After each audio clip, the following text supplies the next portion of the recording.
Oke, bismillahirrahmanirrahim. Assalamualaikum warahmatullahi wabarakatuh. Selamat pagi dan salam sejahtera untuk kita semuanya. Oke, kemarin kita sudah belajar tentang bilangan Bilox. Nah, di minggu ini kita akan lanjut ke konsep dasar dari reaksi redox ya. Jadi silakan kalian siapkan buku catatan kalian, silakan kalian catat dan kalian pahami materinya ya. Jika ada yang ingin ditanyakan, silahkan ditanyakan. Oke, selamat belajar. Konsep dasar reaksi redoks. Nah, sebelum kita berjalan lebih jauh, kita harus mengetahui dulu apa itu pengertian redoks. Nah, pengertian redoks ini ada 3, berdasarkan O2, berdasarkan elektron, dan berdasarkan Bilox. Oke, kita bahas yang pertama terlebih dahulu. Pengertian redoks berdasarkan O2 atau oksigen. Redoks itu adalah kepanjangan singkatan dari reduksi dan oksidasi. Nah, sekarang pengertian reduksi berdasarkan O2 itu artinya melepas O2, lepas O2 gitu aja ya singkatnya. Nah, contohnya di sini ada Al2O3. Nah, karena dia melepas O2, maka kita jabarkan dia menjadi Al plus O2 kan. Nah, karena dia Al2O3, agar hasil reaksinya itu setara, maka agar Al yang menjadi 2, maka Al dari hasil reaksinya itu dikalikan 2 ya. Lihat ya, makanya warnanya saya bedakan. Lalu, nah di sini O-nya 3. Maka agar menjadi 3, ini kan O2, maka agar menjadi 3, maka dikali 3/2. Nah, Bu, bagaimana kok ini bisa jadi Al, bisa menjadi O2? Ini adalah jenis dari unsur-unsurnya. Nah, unsur Al dan O2 ini dapat kita ketahui dengan cara menjabarkan dengan melakukan konfigurasi elektron ya. Sebenarnya untuk unsur-unsurnya ini memang sudah ada tabelnya. Nanti akan saya berikan ke kalian ya. Nanti kalian bisa copy atau kalian catat ulang, oke? Nah, selanjutnya ada oksidasi berdasarkan O2 ini. Dia artinya adalah tangkap, artinya dia menangkap O2. Kalau tadi reduksi dia melepas, kalau oksidasi dia menangkap. Ya, contohnya, nah kalau menangkap ini dia unsur-unsurnya dulu. Contohnya ya, unsur C ditambah dengan O2 ya, itu menghasilkan CO2. Dia tidak perlu disetarakan lagi karena unsur-unsurnya ini sudah sama jumlah molnya dengan hasil dari reaksinya. Seperti itu ya. Nah, sekarang lanjut pengertian redoks berdasarkan elektron. Masih ingat ya, elektron itu apa? Elektron adalah muatan negatif ya. Kalau proton muatan positif. Oke, sekarang yang akan kita bahas berdasarkan elektron. Nah, berdasarkan elektron, reduksi artinya menangkap elektron, tangkap elektron ya. Sedangkan oksidasi adalah melepas elektron, lepas elektron. Berarti ini adalah kebalikan dari yang berdasarkan O2 ya. Ingat ya, nih kebalikan dari berdasarkan yang O2. Nah, contoh dari reduksi berdasarkan elektron yaitu menangkap elektron. Menangkap berarti unsur-unsurnya dulu ya, sama kayak yang berdasarkan O2 tadi. Berarti ada Na plus ditambah elektron, dia menangkap berarti ditambah elektronnya sehingga menjadi Na ya. Karena elektronnya hanya 1, jadi Na saja. Nah, selanjutnya ada oksidasi atau melepas elektron, lepas elektron. Contohnya sama kayak yang O2. Kalau melepas berarti dia reaksinya dulu, hasil reaksinya dulu. Ini misalnya Mg. Nah, kalau Mg ini misalnya Mg dia melepas 2 elektron, berarti Mg 2 plus 2 elektron. Bu, dari mana kita bisa tahu dia melepas 2 elektron? Yaitu tadi, cara mengetahuinya dengan menggunakan konfigurasi elektron. Mg itu kan memiliki nomor atom sama dengan berapa? Sama dengan 12 kan? Coba lihat di tabel periodik. Mg memiliki nomor atom sama dengan 12. Nah, untuk mendapatkan nilai elektronnya, maka kita harus tahu dulu elektron valensinya berapa. Elektron valensi itu apa? Di kelas 10 harusnya kita sudah belajar ya elektron valensi. Elektron valensi adalah jumlah elektron pada kulit terluar ya.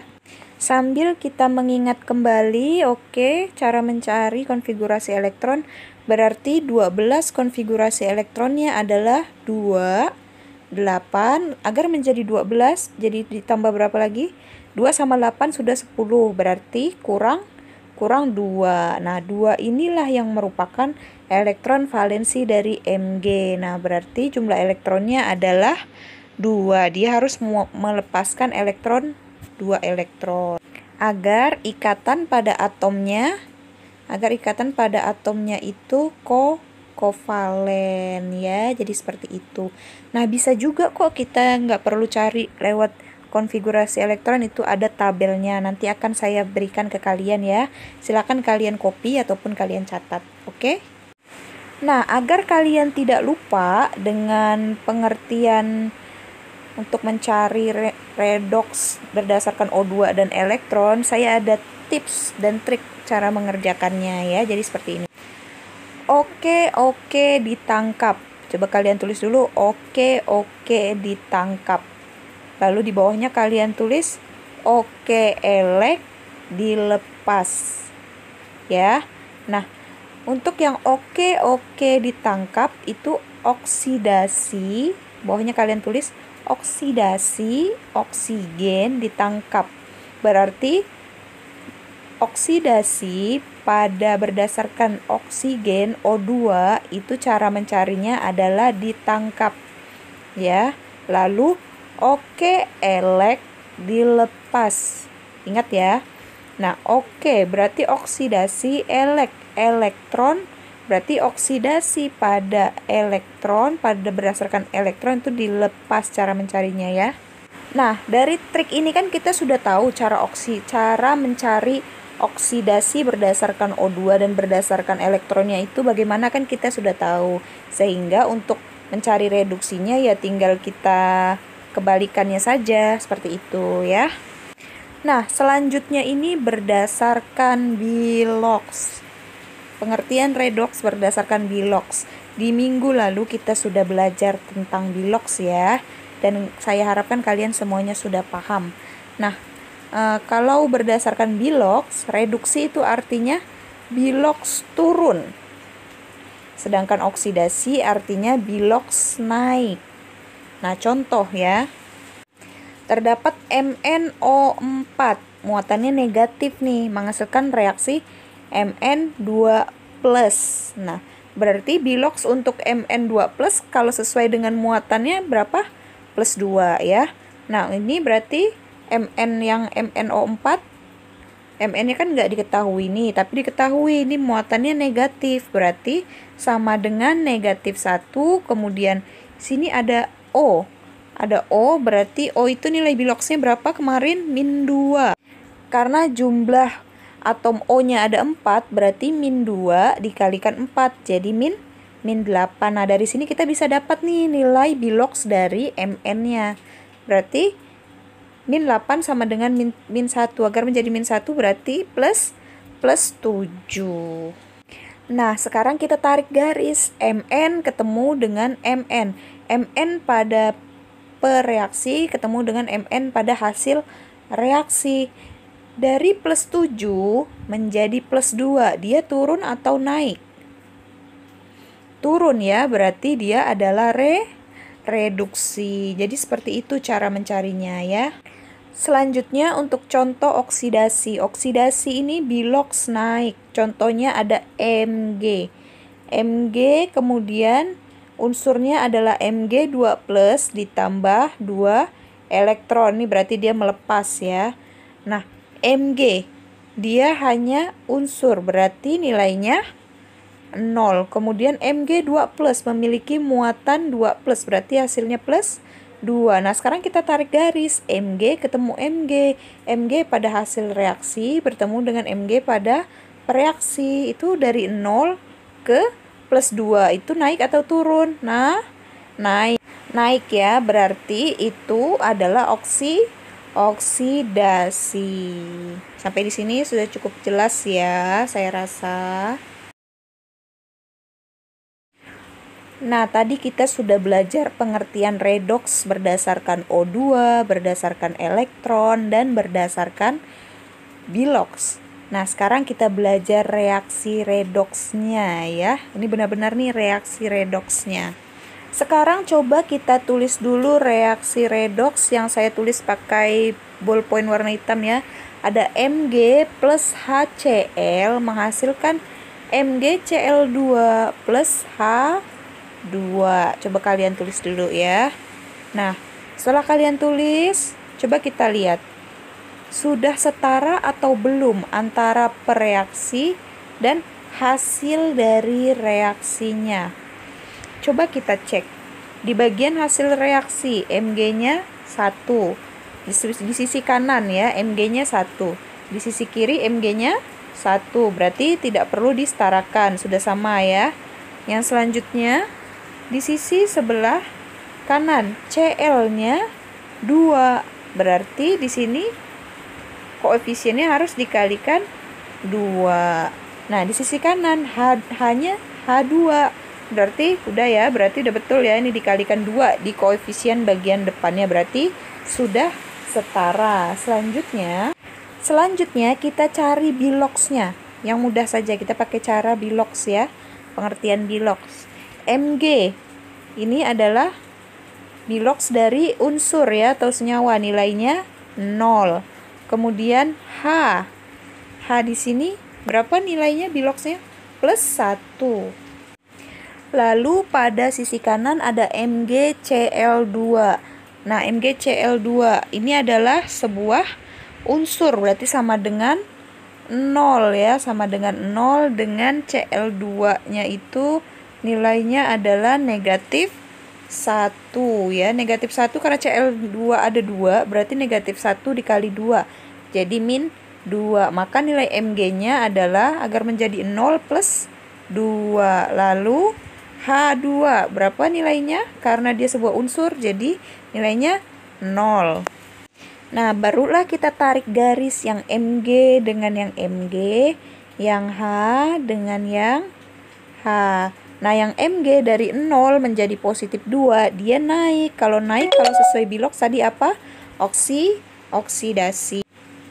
Nah, lalu yang H dari plus 1 menjadi 0, itu naik atau turun? Turun, berarti dia reduksi. Bu, kenapa yang Cl tidak ditarik garis? Karena coba lihat pada hasil reaksinya. Di sini hasil reaksinya adalah MgCl2 plus H2O. Berarti yang kita cari adalah Mg dan H2. Nah, kalaupun memang mau cari Cl2, berarti Cl2 dan H2, kita harus pilih salah satu ya. Berarti MgCl2 adalah hasil oksidasi dan H2 adalah hasil dari reduksi. Nah, Mg itu mengalami oksidasi kan tadi, maka dia bertindak sebagai reduktor atau pereduksi. Sedangkan HCl atau H itu mengalami reduksi, maka dia bertindak sebagai oksidator atau pengoksidasi ya. Nah, bagaimana kita tahu bahwa suatu persamaan ini dapat dikatakan persamaan redoks? Nah, tipsnya apabila ada unsur bebas, berarti kan di situ ada biloks yang nilainya sama dengan 0. Berarti akan ada perubahan biloks. Maka itulah yang disebut dengan reaksi redoks ya. Nah, contoh lainnya lagi, misalnya ada Cl2 plus NaOH, dia menghasilkan NaCl plus NaClO plus H2O. Nah, kita samakan terlebih dahulu, kita setarakan ya. Kita lihat pada sisi kiri Cl2, Cl-nya ada 2 ya. Di sisi kanan Cl-nya ada berapa? ada 2, berarti sudah setara.